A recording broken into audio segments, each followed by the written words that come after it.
My in-laws secretly bet on how long my marriage would last. They refused to acknowledge me as his wife, calling me his best friend instead.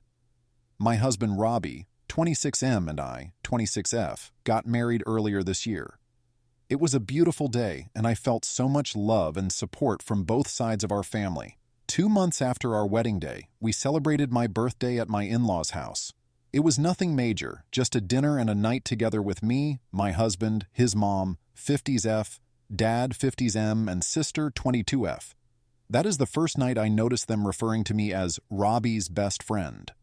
After my birthday dinner, we were all sitting together in the living room, just chatting and having some drinks. That's when my sister-in-law got a phone call from a good friend of hers. When she answered the phone and her friend asked what she was doing, she replied that it was her brother's best friend's birthday. I had never heard anyone refer to me as Robbie's best friend. I am his wife, and before that we were engaged for over 2 years. Hearing my SL refer to me like that confused me greatly. I always refer to her as my sister-in-law, and I would expect her to do the same. Or maybe even as Robbie's wife, but certainly not best friend. After my sister-in-law hung up her phone, I asked her why she referred to me the way she did. She did not seem at all abashed. She just said, "Well, you are best friends, and that's what mom and dad call you," referring to mother-in-law and father-in-law. My sister-in-law and I are by no means very close, but we are nice to each other and have never had any fights. We just don't hang out outside of family functions because our personalities are pretty different. She's never made it seem like she was annoyed or mad at me. I decided to let it go that night, even though it weirded me out. But then it all happened again a few days ago, which is why I'm writing this post. My mother-in-law and I both work in the same industry, doing similar jobs, but at different companies in the area. Sometimes our companies collaborate when we have clients who switch over. This week we had that happen, and I had to pay a visit to my mother-in-law's office to help a client transition. My mother-in-law was in the office, so I stopped by to say hello. While I was there, she introduced me to her colleague, and once again I was perplexed by how she did it. She said, "This is my son's best friend," as I was shaking hands with the colleague. I paused and awkwardly said, "I'm his wife." The colleague looked confused, but my mother-in-law continued to smile and didn't address it. Once we were alone, I asked my mother-in-law why she referred to me like that. Just like my SCL, she didn't seem to act like it was weird at all and said the same thing, "Well, you are best friends." The only thing that I can think to explain this is that in my vows to Robbie, I promised to continue being his best friend. Nobody acted like this was odd or special, and I feel like it's a pretty common thing to put in vows. So I'm not sure why Robbie's family seems to have clung to it, unless it has nothing to do with everything. I've spoken to Robbie about this too, and he is also perplexed by it. He asked his parents privately about it, and they gave him the same answer they've been giving me. It all just feels like some sort of bullying behavior to me, but I've never felt a sense of this from them before. Are they calling B his best friend because they don't like the fact I'm his wife? Or is it some inside joke they've been in on without me? I'm not sure what to do or make of it, especially because the in-laws are acting like it's not an issue when I bring it up. Yes, I am Robbie's best friend, but I'm also his life partner, and their DIL/SIL. I don't know what to do. Any input or advice would be welcome. TLDR. My in-laws keep referring to me as my husband's best friend, but I am his wife and their daughter-in-law. They don't seem to think it's weird at all. Update. Thanks to everyone who offered helpful advice and to those who have been kind in sharing their own experiences. I'm sorry to hear that this is not exactly a unique experience. Unfortunately for my relationship with Robbie's family, shit has hit the fan. Yesterday afternoon, Robbie and I were invited over to his parents' house for dinner. I have a big project due this week at work, so I needed to stay home and wrap it up. I told Robbie to go catch up with his family while I order a pizza. Apparently, this is when Robbie decided he was going to set things straight and figure out why his mom and sister keep referring to me as his best friend.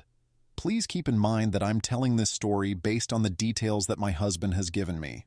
Robbie had a normal dinner with his folks, but they were all drinking a bit more than usual. Robbie decided to bring over some scotch that one of his groomsmen gave him for a wedding gift, so him and his dad were especially loose. Robbie and his dad tend to have guy time together after dinners where they hang out in his dad's garage and talk about car stuff and projects at home, work. This is where Robbie confronted his dad about the whole situation. From what I can tell, it took some coaxing to get this information out of father-in-law. But eventually, he admitted to Robbie that my mother-in-law and sister-in-law and him were all in on some sort of bet as to how long mine and Robbie's marriage was going to last. Father-in-law bet that we would stay together, whereas mother-in-law bet less than 1 year, and sister-in-law bet less than 6 months. Apparently there was a cash prize involved. I don't really want to know how much it was. Father-in-law admitted that he believes the whole best friend moniker was a way to get under my skin and cause doubts about my relationship with Robbie and his family. They think that if they acted like it was a non-issue for long enough, that it would drive me crazy and start making me angry at Robbie for not intervening. Robbie then says he stormed into the house to confront his mom about this all. It ended in a screaming match between Robbie, mother-in-law, and father-in-law. Robbie eventually stormed out and walked to a nearby gas station, and from there he called me for a ride since he couldn't drive. This morning, when I drove Robbie back to get his car, we had a horribly awkward confrontation with his parents. Mother-in-law is apparently pissed at father-in-law for betraying the secret, and they were fighting about it all night. Father-in-law will be staying with us in our extra bedroom for a couple days, or until they can calm down and talk to each other again. Robbie is now set on going no contact with his mom and sister. He is angry with his father, but is more willing to forgive him. Personally, I would prefer if we saw a family therapist before doing this, but we are still ironing out the details. Hopefully we can get through this with both marriages intact. Second story. My husband accused me of murdering his sister after her accidental death. I'm stunned, grieving, and lost in the chaos of his accusations. This is long and ridiculous. Sorry. My 30F husband, Luke, 33M, had a sister, Laura, 29F. We were all close and saw each other 2 to 3 times a month, along with their parents. Almost 6 months ago, Laura fell down the stairs at their family home and died. It was a freak accident. There's a window on the half landing, and she hit her head on the sill. I was the last person to see her. I was there for less than 10 minutes, and she was in her pajamas making coffee. I didn't even stay for a drink, and I struggle with how such a brief and meaningless interaction could have been her last. She deserved so much more. My husband and I have only been married for a year, but we've been together for 4 and have known each other for 20 plus. When Laura's parents found her, they called my husband straight away and we rushed over. We faced the whole thing as a family. In the days after, Luke started quizzing me. Exactly what we talked about, what she was wearing, where we were standing, etc. It progressed to saying I was providing conflicting information. On tiny details he was deliberately misunderstanding, and accusing me of withholding information because I couldn't tell him things like what pajamas she was wearing. This escalated quickly but lasted for less than a week as I lost my cool and made it clear that I was done answering questions. He didn't bring it up again, and I wrote it off as a grief quirk. His behavior was generally that of a normal grieving person. Last Friday, he outright accused me of murdering her in front of his parents. Out of the blue. We were all stunned. There was an inquest which recently concluded, and there was never any doubt the verdict would be accidental death. He said it was completely obvious, and he couldn't believe that no one else could see it. He claims I went through his phone and found his messages with Laura. I have absolutely no idea what messages he's talking about. I have never looked at his phone. And that I went over to confront her and things got out of hand and I pushed her downstairs. By the end, he was shouting about going to the police and getting the inquest overturned, and how I wasn't going to get away with it.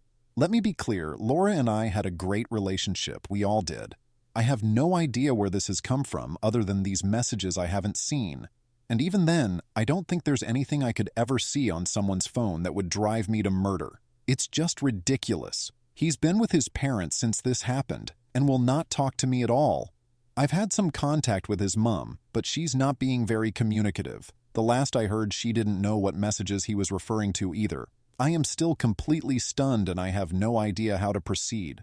I made a commitment to be there for him always. And I understand that grief can manifest in strange ways, but part of me feels like my love for him died the second he called me a murderer, and I don't know how we could possibly work through this. I also really don't want to be thought of in this way. And I have no idea if he has said anything to people we know. I obviously haven't.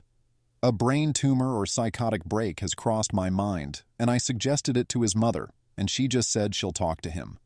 Other than the questions before, he hasn't been acting odd. Obviously, he's been grieving, but he's seemed sane and sensible other than this. I feel like I'm going mad. Does anyone have any advice at all? Edit. It has come to my attention that I accidentally used Laura's real name once in this post.